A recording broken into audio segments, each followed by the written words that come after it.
I mean, I think just in your experience and your story, you're thinking about somebody listening to this podcast and they are working somewhere.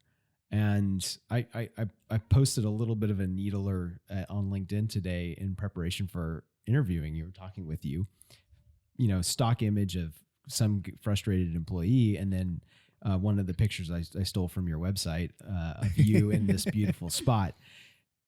What would you say to the person listening to the podcast that wants to know, can I do this too? Well, the answer is definitely yes. I mean, you can make the most of 48 hours. You can make every minute count and come back home, maybe a little tired. But, there's tons of places you could take nonstop flights from Houston. It's a major airport hub. You take a night flight, you catch a couple hours, and you just wake up and hit it hard in the morning. I work with a lot of really busy executives that have very limited time, and we just make sure to make every minute count.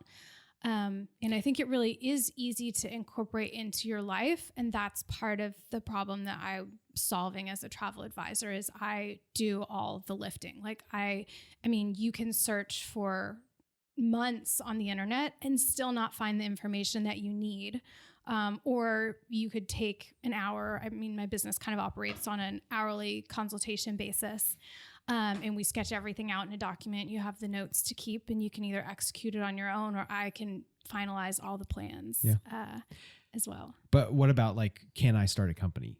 Can I negotiate this life? Can I go down this path that's not traveled that I think I see, but I don't know if I see until I start going down there?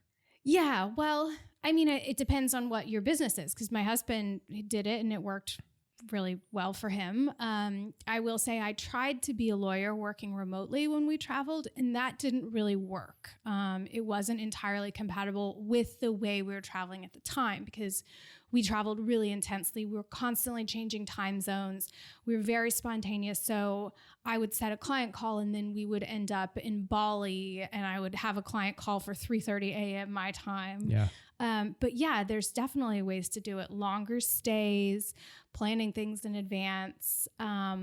And I guess a lot of people sort of in my network now are running their businesses remotely while they travel, and maybe they work 6 days a week for 6 hours each day, but then think of how much time is remaining to do what you want to do wherever in the world that might be. Sleep is for the weak. Well, I moved here from New York, so yeah, I would sleep 3 or 4 hours a night in New York because I'm really making the most of every hour there.